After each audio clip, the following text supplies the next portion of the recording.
The poison maker. The toxic of tribal politics. You are about to hear a story told in the form of an allegory, a reflection on the dangers of divisive rhetoric, manipulation, and the power of words. The sun had barely risen. Deep inside a giant chemical factory, machines roared like an angry lions. Huge metal tanks released steam into the air. Workers wearing protective suits hurried from one laboratory to the other. In the middle of the factory stood one man. Everyone simply called him the poison maker. He was not famous for building medicine. He was famous for creating poison. Chemical companies from different parts of the world paid fortunes for his formulas. Every successful shipment increased his wealth. His mansion grew larger, his cars multiplied. His influence spread. People respected him, not because they loved him, but because they feared what he could create. Years passed. One day, something unusual happened. People noticed something frightening. His poison was no longer coming only from bottles. His mouth had become another laboratory. His words began producing invisible toxins. He could walk into a peaceful market, say only one sentence, and before sunset, brothers would become enemies. Friends stopped trusting one another. Families argued. Communities divided. No weapon, no explosion. Only words, invisible poison. Far away stood a magnificent palace. Gold decorated every pillar. Soldiers guarded every entrance. Inside sat the king. He loved power. He loved obedience. Most of all, he loved controlling people. When stories about the poison maker reached him, the king smiled. He summoned him immediately. The poison maker entered the palace. He bowed before the throne. The king leaned forward. "I have no need for your chemicals. I need something more powerful. I need you to poison my enemies without shedding blood. If you succeed, your salary will have no limit." The poison maker smiled quietly. He accepted.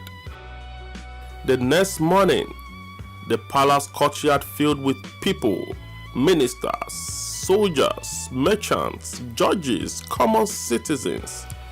At the center stood something extraordinary, a beautiful cage made completely of gold. Inside rested the king's favorite pet, a large, healthy cat. The cat was famous throughout the kingdom. Everyone knew how much the king adored it. It ate expensive food. It slept unsick. It received more attention than many government officials. The king stood proudly. He pointed towards the cage. "If your mouth is truly powerful, poison this cat." No touching, no chemicals, no weapons, only words.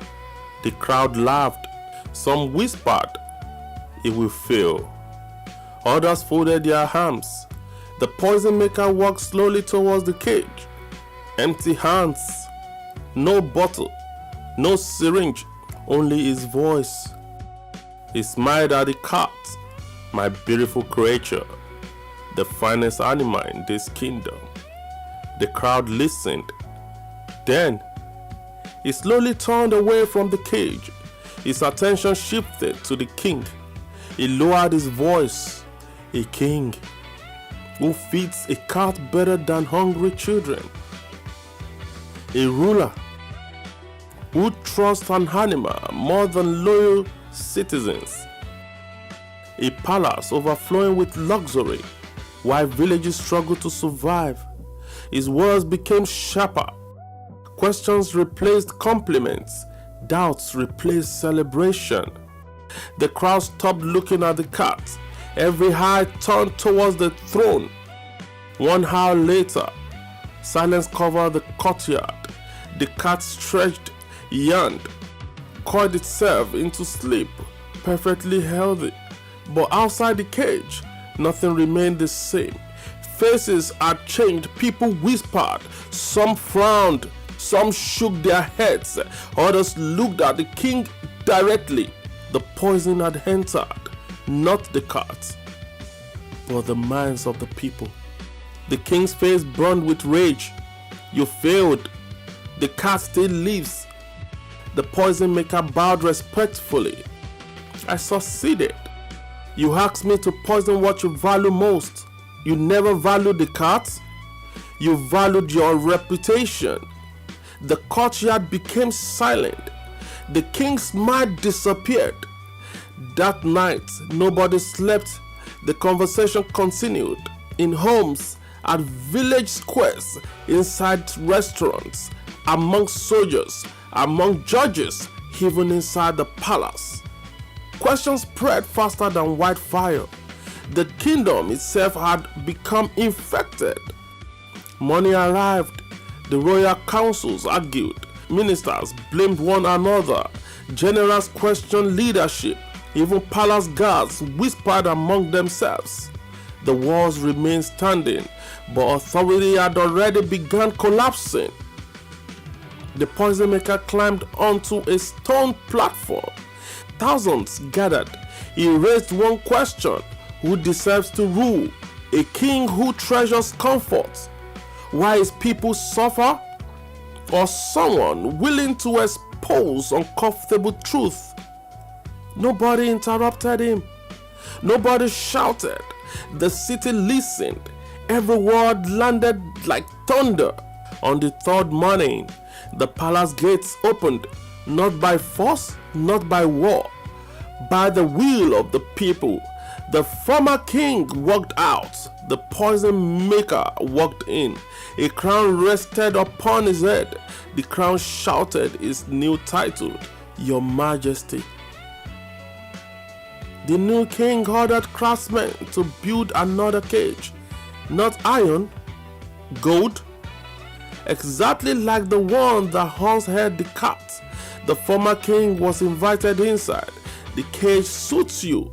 You loved cages.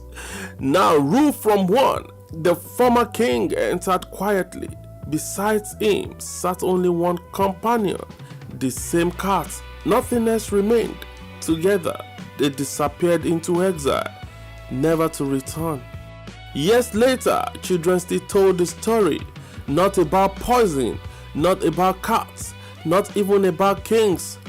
They remembered something deeper. They remembered the words, can destroy nations, can overthrow power, can overthrow governments, can unite people, can divide families, can create heroes, can create tyrants. The city finally understood one truth. The tongue that poisons can also heal. The greatest danger is not the man who knows how to speak, but the one who forgets to speak with wisdom. And from that day forward, no one called him poison maker again. They simply called him His Majesty. Sometimes a tale hits right in the face because it feels too close to the mind. And sometimes it moves through the eyes and sends a message to the sight. And here comes tears. The same tears that comes out when in pains, slice through the cheek when emotional. They are meant to make us feel, to make us think, and to remind us of what's real. Maybe what's not real. Sometimes words are as powerful as a weapon in the hand of a warrior, but it also can be a medicine in the hand of a healer. One word can start a war. The same word may be used to end it. One word can break a heart. One word can put it back together. The tongue has no bone, but it can break a man's spirit. The same tongue has no water, but it can wash a man's tears. A lot of people in our society leans on the word said to them because they believe in the person that said it. A lot of people use personality and caliber to digest what they hear.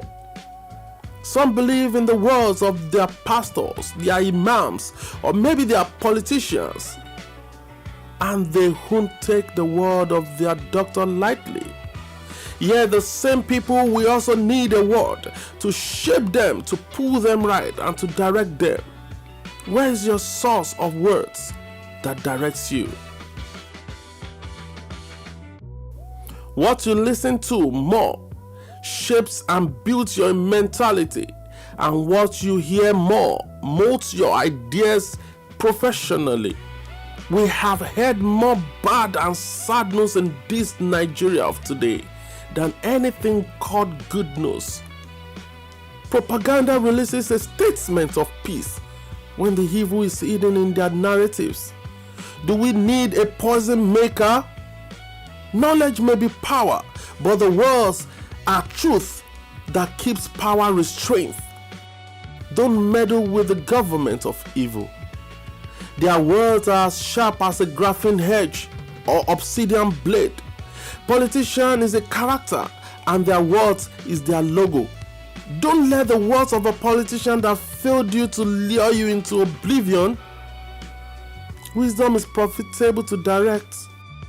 Don't let money be your priority in life and forget that future reminds us of the foolishness we follow because of material things.